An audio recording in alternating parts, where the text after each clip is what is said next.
আমাদের যাত্রা শুরু হয় ঢাকা বনানী থেকে, উদ্দেশ্য বান্দরবন। চলুন যেতে যেতে জ্যাম পেরিয়ে কতদূর যাওয়া যায়, কীভাবে যাই দেখি। জ্যামের শহরকে টাটা বাই বাই দিয়ে দুদিনের জন্য নিরুদ্দেশ হওয়া। আমরা ফ্লাইওভার দিয়ে যাওয়ার জন্য চেষ্টা করছি যাতে দ্রুত কাউন্টারে পৌঁছানো যায়। ওকে, ফ্লাইওভারে উঠে গেছি আমরা। যেতে যেতে রাতের ঢাকা শহরকে দেখে চলে যাচ্ছি। রাতের শহর দেখতে দেখতে আমরা কাউন্টারের দ্বার প্রান্তে পৌঁছে গেছি। এখন আমাদের কাউন্টার থেকে গাড়িতে ওঠার পালা। এটা আমাদের বান্দরবনগামী গাড়ি। চলুন উঠে যাই। গাড়িটা অবশ্য অনেক সুন্দর আছে, সবাই অলরেডি উঠে গেছে। আমার সিটটা সর্বশেষে। সব থেকে মজাদার মনে হয়েছে আমার এই সিটটা। সবাইকে টাটা দিয়ে হাই। এখন আমি আমার সিটে যাবো, বন্ধু আমার রকিব ভাই সাথে আছে। এখন ভোর বাজে 5:30। আমরা বান্দরবনে। আমরা গাড়ি থেকে নেমে বান্দরবনের মেইন শহর ঘুরতেছি। এর ভিতরে আমরা বান্দরবন বিশ্ববিদ্যালয়ের সামনে।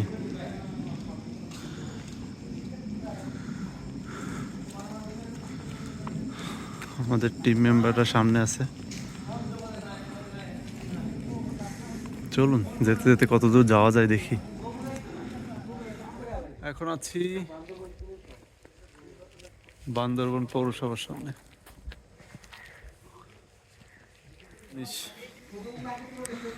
36 জুলাই। থানচির উদ্দেশ্যে যখন রওনা হই তখন সর্বপ্রথম বান্দরবনের এই টানেলটি পড়ে। এই টানেলের ভেতর দিয়ে থানচির উদ্দেশ্যে বান্দরবনের আঁকাবাঁকা পথ দিয়ে বয়ে চলে আমাদের সেই চাঁদের গাড়ি। টানেলটা খুব ছোট, তারপরেও অনেক সুন্দর।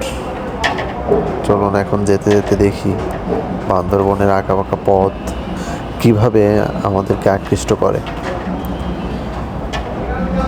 খুব ভোরবেলা আমরা বের হয়েছি।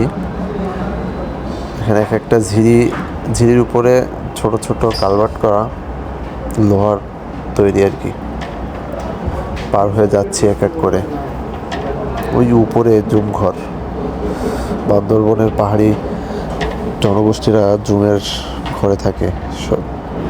থানচি যাওয়ার পথে আমার মনটা কেমন জানি এখানেই পড়েছিল। এই অপরূপ সৌন্দর্য, পাহাড়ের উপর থেকে এই মেঘের ভেলা, সাথে সূর্যের কিরণ, অসাধারণ লাগছে আমার কাছে। আসলে আমাদের, সত্যি কথা বলতে, আমাদের বাংলাদেশ এত সুন্দর, আপনি ঘর থেকে যদি না বের হন কখনোই বুঝতে পারবেন না বান্দরবনের প্রকৃতি কত সুন্দর। আমার মন ছুঁয়ে গেছে সব কিছুতেই। আমাদের পেছনের গাড়ি অসাধারণ অসাধারণ লাগছে আমার কাছে। চলেন যেতে যেতে কথা না বাড়িয়ে দুধারের সৌন্দর্য দেখতে দেখতে বিমোহিত হই। এটাই আমাদের বাংলাদেশ। যাত্রা বিরতিতে টাইটানিক ভিউ পয়েন্ট অসাধারণ। আমার কাছে মনে হয়েছে বান্দরবন সুইজারল্যান্ড থেকেও সুন্দর। এটা আমাদের বাংলাদেশ। দেখতে থাকি আমরা।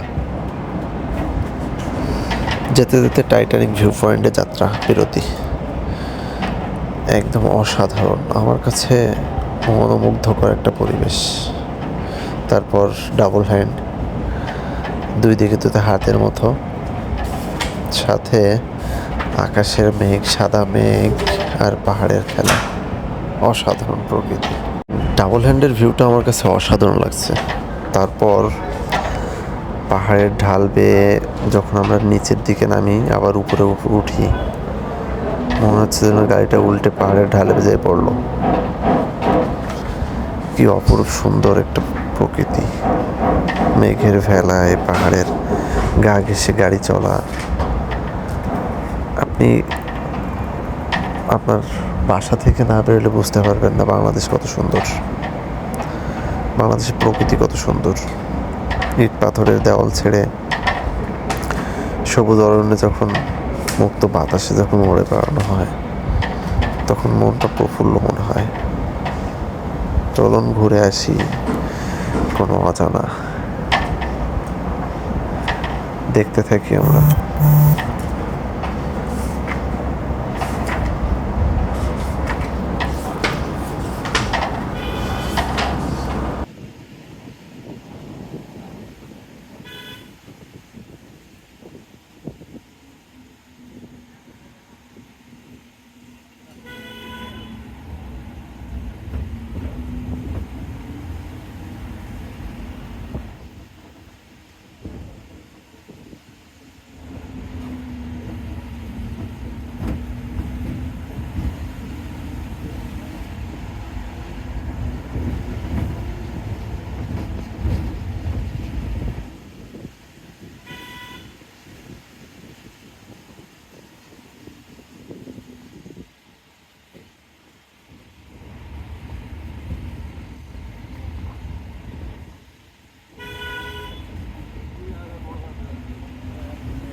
যেতে যেতে আমাদের গাড়ি ঠিক থানচির পথে যখন যাচ্ছি, আমরা চলে এসেছি অলরেডি থানচির। এটাই থানচি, আমরা যেখানে ছিলাম আমাদের রিসোর্টটার নাম সীমান্ত অবকাশ থানচি। খারাপ না, রিসোর্টটা অসাধারণ ছিল।